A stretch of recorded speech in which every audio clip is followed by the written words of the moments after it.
Hello friends, नमस्कार, जय जगन्नाथ। चलतु आज गोटे बहुत बढ़िया रेसिपी आलू आपण मानक बन की देखी।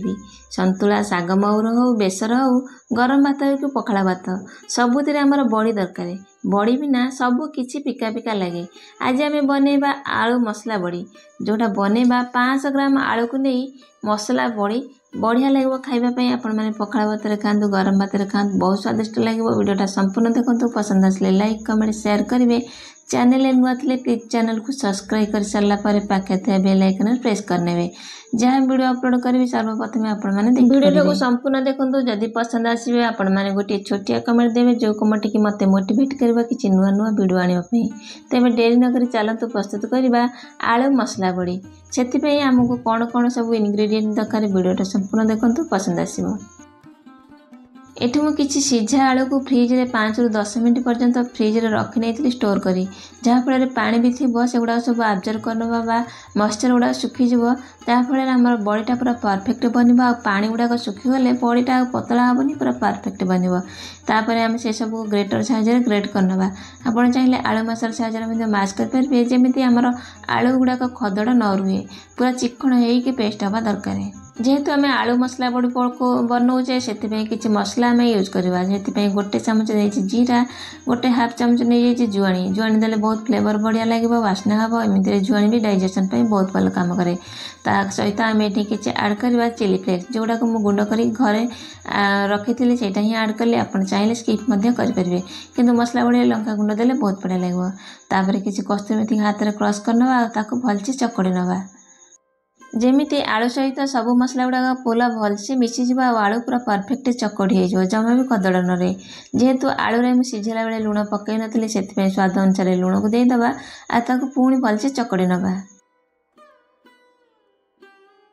आलू आमर ये पूरा परफेक्ट चकड़ी होगले, मसला सब भलसे मिसीगला। या साइड रखा जा नेक्स्ट प्रोसेस को। एठी पाखापाखि 900 ग्राम बिरी की मु पानी रे भिजे 6 रु 7 घंटा रखी नहीं। आमर देखो बिरी पूरा परफेक्ट भिजी जाइए। आपड़ चाहिए चोपा लगा बिरी की बड़ी बन पारे। चोपा लगा बिरी रे बहुत बढ़िया बड़ी बन, बहुत टेस्ट लगे। मो पाखे नाला से चोपा छड़ा बिरी ही आड कर। आपरे जहाँ बिरी अच्छी से बिरी की आड करेंगे आ बड़ीटा को बनइबे। ये प्रोसेस रे बिरी की प्रथम छाणी नवा, पूरा चिकन कर पेस्ट कर आनिबा। आ पानी बेसी पानी दबानी, जमी काठुआ बने बहलिया बनब। बैटरटा से भाया ही बाटिकी नहीं आसवा। मुझे हाथ में चेक कर देखो आमर बिरी बैटरटा पूरा बहलिया बनी। आम गोटे डायरेक्शन में 10 रु 15 मिनट पूरा फेणेबा, जहाँफल बैटरटा पूरा डबल हो भलसे फेणे होते परफेक्ट फेणे हम। आमर बिरी बड़ीटा पूरा सेते बढ़िया हम, फुल चूना हो हाथ में चुरला बेले।